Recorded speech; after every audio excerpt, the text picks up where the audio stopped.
नमस्कार साथियों, मैं ज्योति डोभाल, आप देख रहे हैं यूके लाइव उत्तराखंड। आज हमारे साथ वो शख्सियत हैं जिन्होंने तमाम क्षेत्रों में, सामाजिक क्षेत्रों में काफ़ी मेहनत की है और बीजेपी में वो काफ़ी साल तक रही। उसके बाद कुछ खटपट के चलते हुए उन्होंने बीजेपी छोड़ी और उत्तराखंड क्रांति दल में शामिल हो गई। आज वो उत्तराखंड क्रांति दल से विधायक प्रत्याशी हैं, टिहरी विधानसभा से विधायक प्रत्याशी हैं। आज हम उनसे जानेंगे कुछ उनके बारे में और कुछ टिहरी विधानसभा में उनके चुनाव लड़ने के बारे में। तो आपका स्वागत है हमारे यूके लाइव उत्तराखंड चैनल में। कि आप उत्तराखंड, सबसे पहले आप बीजेपी में रहे और बीजेपी में आप कई साल तक आपने बीजेपी में अपनी सेवाएं दी हैं जी। ऐसा क्या हुआ कि आपको बीजेपी छोड़कर जो है उत्तराखंड क्रांति दल का दामन थामना पड़ा? बिल्कुल डोभाल जी, आपने सही सवाल किया। बिल्कुल मैं संघ पृष्ठभूमि की हूँ बचपन से, और भाजपा में मैंने स्कूल कॉलेज लाइफ से, विद्यार्थी परिषद से मैं जुड़ चुकी थी और मैंने यहाँ पर टिहरी भाजपा में, जिला भाजपा में कई पदों का निर्वहन किया। जिम्मेदारी से अपने दायित्वों का निर्वहन करते करते एक समय ऐसा आ गया कि यहाँ पर जो कुछ नेता हैं जिनकी ज़्यादा महत्वाकांक्षी बोला जाता है जिन्हें, तो उनकी महत्वाकांक्षाएं इतनी बढ़ गई कि उन्हें मैं भविष्य के लिए खतरा थी आज 2022 के लिए। और इसी कारण उनके एक मतलब षड्यंत्र के अंतर्गत टिहरी भाजपा के अंदर 3 लोग ऐसे हैं, अगर वो सुन रहे होंगे तो वो भी समझते हैं इस चीज़ को, और साथ साथ टिहरी भाजपा के लोग सभी इस बात को समझते हैं कि मेरे निष्कासन में किसका हाथ था। और जिन लोगों ने हमारा निष्कासन किया, मैं समझती हूँ कि ऊपर वाले ने उनका निष्कासन कर दिया है और वो तो सभी देख रहे हैं। तो आपका उत्तराखंड क्रांति दल में आने का, क्योंकि पार्टियां और भी थी और आप निर्दलीय भी लड़ सकते थे, तो उत्तराखंड क्रांति दल ही आपने क्यों चुना? जी बेशक मुझे कई पार्टियों का प्रस्ताव आया कि आप हमारे साथ लड़िए। लगभग 6 पार्टियों का मेरे को प्रस्ताव था और मैंने सभी को देखा, सभी के बायोलॉजी को समझा। इन्हें पिछले 3-3.5 सालों से मैं इस चीज़ पर स्टडी कर रही थी कि किस पार्टी का क्या महत्व है, उनका बायोलॉजी क्या है। लेकिन एक उत्तराखंडी होने के नाते, और क्योंकि मैं उत्तराखंड आंदोलन में शामिल थी, तो एक उत्तराखंडी आंदोलनकारी होने के नाते, पहाड़ की एक महिला होने के नाते मुझे ज़रूरत महसूस हुई कि हमें अपने उत्तराखंड के लिए त्याग और बलिदान देने की फिर से आवश्यकता है। अगर बात की जाए उत्तराखंड क्रांति दल की, उत्तराखंड क्रांति दल ने उत्तराखंड आंदोलन में भाग लिया। उत्तराखंड क्रांति दल का सबसे बड़ा योगदान देखा जाए तो उत्तराखंड को बनाने में आता है। वो बात अलग है कि उत्तराखंड क्रांति दल अपने आप को उस लेवल तक नहीं पहुंचा पाया, क्योंकि ऊपर लेवल पे जो बड़े नेता थे उनके आपसी टकराव ही उत्तराखंड क्रांति दल का में जिसका बिखराव हो पड़ा जी। तो इस बार आपके क्या मुद्दे रहेंगे? किन मुद्दों को लेकर उत्तराखंड क्रांति दल जो है जनता के बीच जाना जाएगा? बिल्कुल डोभाल जी, जैसे कि आपने बताया कि बड़े लोगों का, क्रांति दल के लोगों का आपसे टकराव होता है, हो सकता है, हो जाता है कई बार। बर्तन किस घर में नहीं बजते। आप देखिए, भाजपा को देखिए, कांग्रेस को देखिए, किसी भी पार्टी को देखिए, जब राष्ट्रीय दलों के ये हाल है तो उत्तराखंड क्रांति दल के अंदर भी यदि थोड़ा बहुत खटपट भी हो गए तो उसे बहुत बड़ा इशू बनाना मैं समझती हूँ कि ठीक नहीं है। और बेशक भारतीय जनता पार्टी को भी और कांग्रेस को भी उत्तराखंड क्रांति दल ने जब भी संवैधानिक परिस्थितियों के हिसाब को देखते हुए जनहित में भारतीय जनता पार्टी को और कांग्रेस को उत्तराखंड क्रांति दल के द्वारा बिल्कुल सहयोग किया गया था। और फिर खंडूरी जी को भी देखा गया कि एक ईमानदार व्यक्ति था, उस समय एक सैनिक व्यक्ति थे। लेकिन जिस हिसाब से बाद में देखा गया कि ये राष्ट्रीय दल उत्तराखंड के हितैषी हो ही नहीं सकते, इन लोगों ने उत्तराखंड क्रांति दल को धीरे धीरे कमजोर करना शुरू कर दिया। क्योंकि 9 शर्तों पर, 9 बिंदुओं पर इन लोगों को मैं आपके माध्यम से जनता को बताना चाहती हूँ कि जनहित के 9 मुद्दे थे। उन मुद्दों पर उत्तराखंड क्रांति दल ने बारी बारी से इन लोगों को सहयोग किया था, लेकिन इन्होंने उत्तराखंड क्रांति दल का उल्टा बदनाम कर दिया कि ये स्वार्थी है, जबकि ऐसा नहीं है। उत्तराखंड को जो है बनाने वाली उत्तराखंड क्रांति दल ही है। त्याग, तपस्या और बलिदान को हमें भूलना नहीं है। रही बात, आपने मुद्दे के बारे में पूछा था, मुद्दे उत्तराखंड क्रांति दल के तब भी वही थे और आज भी वही है। भू कानून की बात हो, चाहे मूल निवास की बात हो, जल जंगल जमीन की बात हो, पलायन रोकने की बात हो, शिक्षा स्वास्थ्य सड़क की बात हो, तमाम इस तरीके के मुद्दे आज उत्तराखंड को देख लीजिए आप किस तरीके की मतलब बद से बदतर स्थिति में इन राष्ट्रीय दलों ने पहुंचा दिया है और संभवतः इस बार इनकी चलेगी नहीं। जैसे देखा जाता है कि उत्तर प्रदेश हो जी और कई जगह पे जो हम देखते हैं क्षेत्रीय दल ही उभर कर आए हैं अभी तक। उत्तराखंड में अगर देखा जा रहा तो यहाँ राष्ट्रीय पार्टियों का बोलबाला है, क्षेत्रीय पार्टी यहाँ पर ना के बराबर है। एक उत्तराखंड क्रांति दल ही ऐसी पार्टी थी जिसने यहाँ पर एक बार सरकार में जिसके मंत्रालय सरकार में जिसकी हिस्सेदारी रही है। अब अन्य दल भी जो है उसका हिस्सा बनने की कोशिश कर रहे हैं। तो आपको क्या लगता है उत्तराखंड क्रांति दल आज के दौर में और उस दौर में जब उत्तराखंड आंदोलन होता था उसमें अब में उत्तराखंड क्रांति दल कहाँ तक पहुँचा है? जी बिल्कुल डोभाल जी, सही सवाल पूछा आपने, धन्यवाद। उत्तराखंड क्रांति दल अपने आप में ये पूरा जो उत्तराखंड है और हर व्यक्ति जो उत्तराखंडी है वो एक तरीके से उत्तराखंड क्रांति दल का हिस्सा है। उसे समझने की जरूरत है, उसे हम लोगों को जानने और पहचानने की जरूरत है। और उत्तराखंड क्रांति दल के पीछे होने का कारण एक तो धनबल नहीं था, दूसरी बात राष्ट्रीय दलों ने जब भी केवल अपने स्वार्थ के लिए राष्ट्रीय दलों ने उत्तराखंड क्रांति दल को अपने साथ लिया, लेकिन उत्तराखंड के जनहित के मुद्दों पर कभी काम किया नहीं है। इस चीज को हमें जनता को बताना होगा। उत्तराखंड क्रांति दल 1979 की बनी हुई पार्टी है। यहाँ तक कि जिस पार्टी का आज राष्ट्रीय लेवल पर पूरी सरकार है, विश्व में जिसे सबसे बड़ी पार्टी के नाम से जाना जाता है, उस पार्टी की स्थापना से पहले उत्तराखंड क्रांति दल की स्थापना हुई है। और उत्तराखंड की क्षेत्रीय पार्टी जो वास्तविक क्षेत्रीय पार्टी वो उत्तराखंड क्रांति दल है।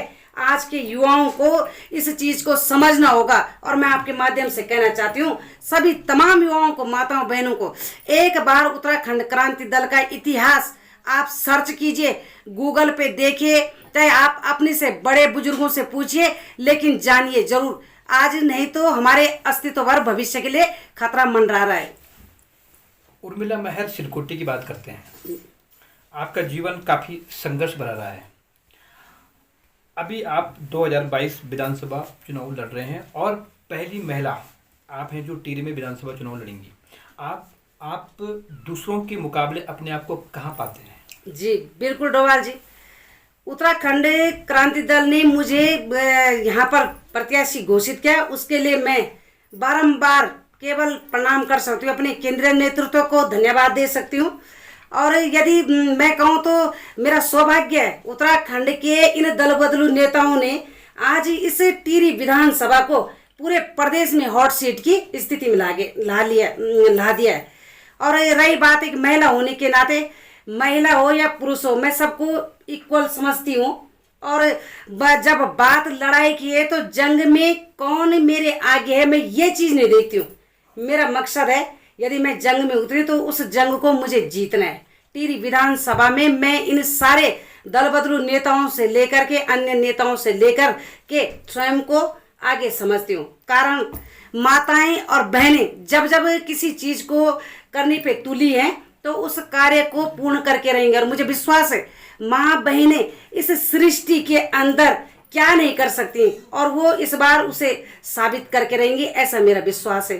तो आप निश्चित रहिएगा, कम से कम 22,000 वोटों को लेकर हम चुनाव जीतेंगे। बात हो रही है चुनावी महासंग्राम की, तो 2022 का चुनाव वैसे भी टिहरी हॉट सीट कर इस समय हॉट सीट बना दी गई है जी। तो आपको क्या लगता है कि इनके आगे, क्योंकि आपने बताया उत्तराखंड क्रांति दल के पास पैसा नहीं है, आपने बताया कि प्रत्याशी भी मैं ऐसी हूँ जो गरीब प्रत्याशी हूँ, तो जो अन्य राष्ट्रीय पार्टी हैं वो अगर धन बल बिखेरती हैं तो वहाँ आप कैसे इसको मैनेज कर पाएंगी? जी बिल्कुल बिल्कुल, जिस दल ने उत्तराखंड की लड़ाई लड़ी हो, डंडे खाए हो, लाठियां खाए हो, गोलियां खाए हो, अपने प्राणों की आहुति दे दी हो, उनके पास धन कहाँ से होगा?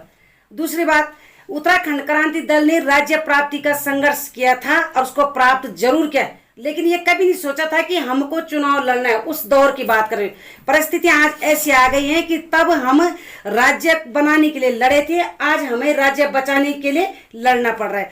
रही बात धनबल, आप देख लीजिए, धनबल को मैं नगण्य समझती हूँ। थोड़ा बहुत धनबल चाहिए, और किस चीज के लिए चाहिए धनबल? जनता के पास डोर टू डोर हमको जाना है, हमें अपनी बात रखनी है। तो क्या हम इन नेताओं ने ये स्थिति कर दी कि भाई इनका दारू, मीट, मांस, मच्छी जो मैं सुनने में आ रहा है, तो मैं तो जनता से निवेदन करती हूँ कि जनता के सभी भाइयों बहनों, इन नेताओं ने यदि आपको मीट, मांस, मच्छी देनी है, दारू देनी है, तो कल के दिन ये आपको, आपके परिवार के बच्चों को अप्रत्यक्ष रूप से निचोड़ेंगे और विकास नहीं करेंगे। विकास का पैसा खाएंगे, और वो पैसा भी जनता का ही है। आज जो नेता धनबल के को लेकर चल रहा है, वो नेता, उन नेताओं को मैं ये बता देना चाहती हूँ कि ये धन भी जनता का ही है, और जनप्रतिनिधि जनता का सेवक है, एक तरीके से नौकर है जनप्रतिनिधि। तो हमने जनता का नौकर बनना है, सेवक बनना है। धन की जरूरत क्या है? जनता तक बात रखनी। मैं, और फिर दूसरी बात है कि मैं, आपको पता है, मैं छात्र जीवन से ही 20-25 किलोमीटर आसानी से पैदल चल सकती हूँ।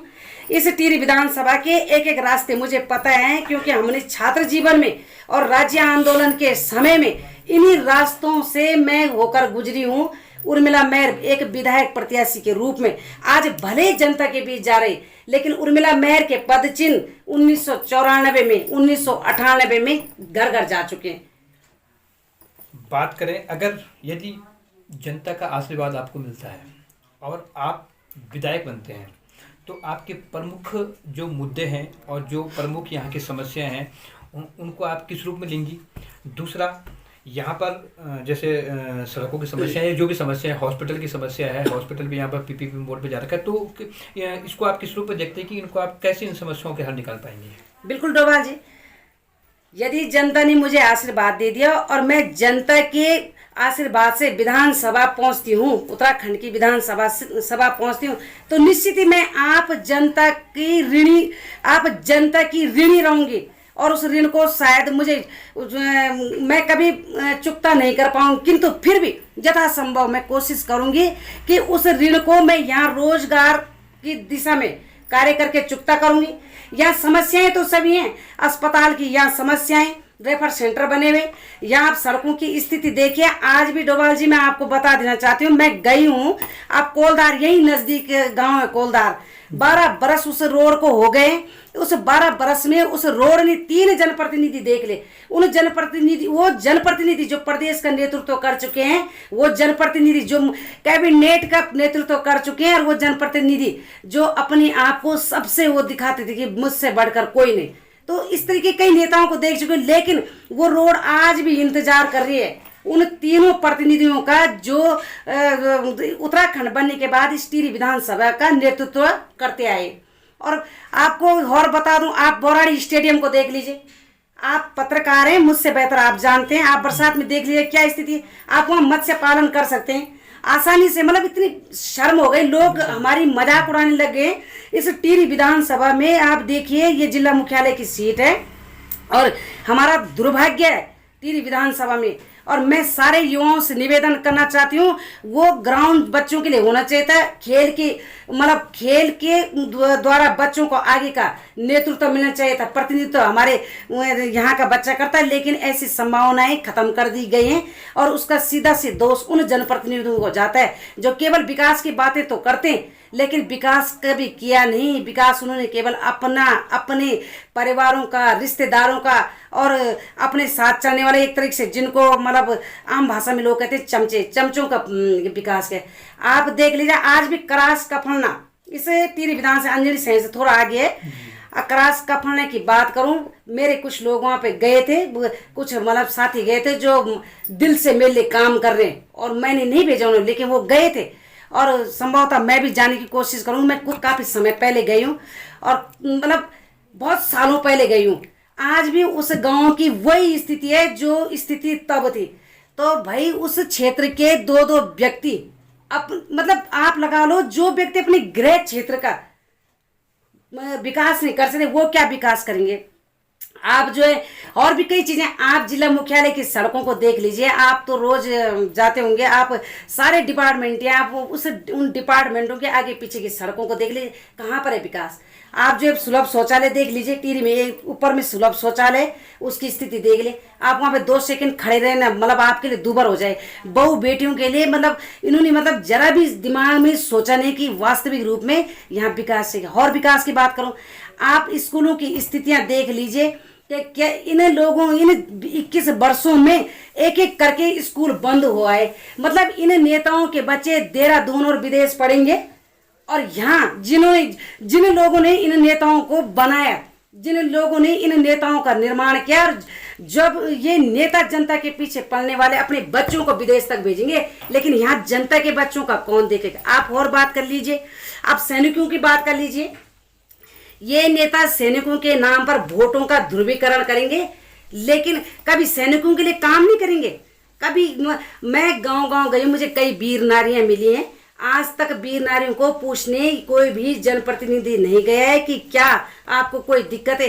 सैनिक परिवारों की यदि बात करूं, मैं स्वयं सैनिक परिवार से हूं, आज तक मैंने अपनी जिंदगी में, जब से मैं एक सैनिक से जुड़ी हूं, तब से मैंने अभी तक ये नहीं देखा है इन 20-21 वर्षों में कि कोई जनप्रतिनिधि मेरे घर पे आए हो या मुझे कॉल करके पूछा हो कि बहन आपके परिवार का व्यक्ति बॉर्डर पे खड़ा है, आपको कोई दिक्कत तो नहीं है। मतलब ही नहीं है। आप होटलियरों को देख लीजिए, कोरोना काल में सारे होटल में काम करने वाले हमारे भाई बहन जितने भी लोग थे, प्रवासी अप्रवासी कई लोग हैं, तो आप देख लीजिए उनकी स्थिति क्या है। आज मैं घर गांव में जा रही हूँ, मुझे लगातार सबसे ज्यादा होटलियर लड़के मिल रहे हैं। इन लोगों ने कभी उनके बारे में सोचा नहीं। हमने तो मुद्दा उठाया था कि आपके पास सबका डिटेल है, आप उनको डायरेक्ट मदद कीजिए। आप उनको इस परेशानी में क्यों डाल रहे हैं कि आप स्वरोजगार करो, अब आप लोन ले लो। अरे वो बेचारे जो सोचने समझने की स्थिति में नहीं है इस कोरोना काल की स्थिति में समय, तो वो कब लोन लेगा, क्या करे। 50 तरह की फॉर्मेलिटियां होती है, 50 तरह की कागजी कार्रवाई होती है, लेकिन नहीं, यहाँ के जनप्रतिनिधियों को तब मास्क बांट रहे थे। यहाँ के जनप्रतिनिधियों को क्या कहते हैं, उनको 5-5 किलो के राशन बांटते, और उन राशन की थैलियों पे अपने नेताओं की फोटो चिपकानी थी, और यहाँ तक कि सैनिटाइजर पे भी, अपनी बोतलों पे, छोटी छोटी बोतलों पे भी इन लोगों ने अपनी फोटो चिपकाए। तो कितना दुर्भाग्य है समाज में। आज हम कैसे नेताओं को आगे बढ़ा रहे। हम ये नहीं कहते अरे आप मदद कीजिए, दान दीजिए, लेकिन दिखावा करने की, और जिस व्यक्ति को आप 5 किलो का राशन थैली दे रहे हो और उसके परिवार की फोटो खींच के चिपका रहे हो अपने फेसबुकों पे, सोशल मीडिया पे, वो उसको दान देने का क्या अर्थ रह जाता है। तो इस तरीके की बातें और भी बहुत सी समस्या। महिलाओं के लिए केवल बोलेंगे कि माताओं बहनों बस आप ही हो और मातृ शक्ति हो। अरे मातृ शक्ति हो तो तुम उन मातृ शक्तियों के साथ खड़े क्यों हो रहे हो। इतना तो इन नेताओं को अकल होनी चाहिए।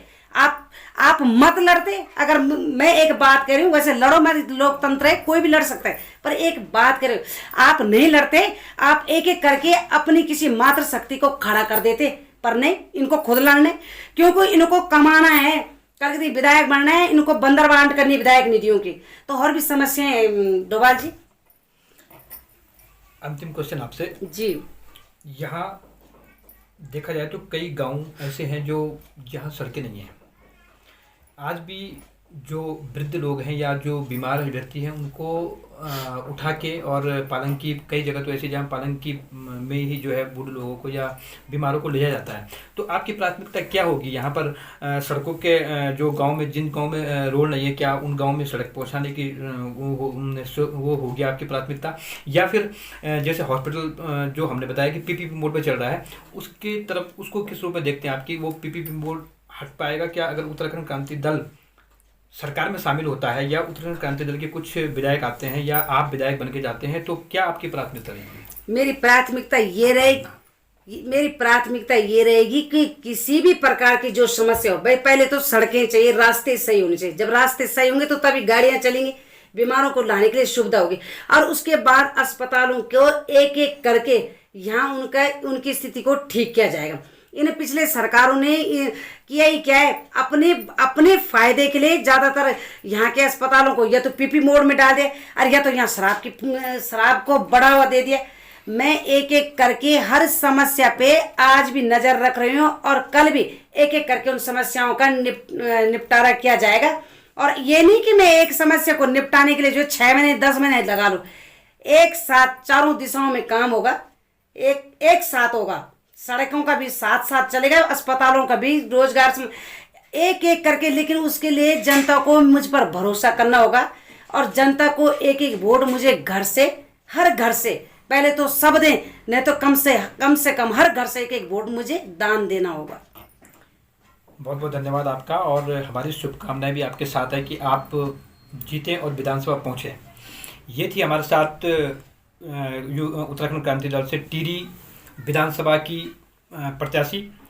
और इस चुनावी महासंग्राम में हम आपको आगे भी अन्य प्रत्याशियों से रूबरू करवाते रहेंगे। तब तक आप जुड़े रहिए यूके लाइव उत्तराखंड से। नमस्कार। यूके लाइव उत्तराखंड, जुनून सच दिखाने का।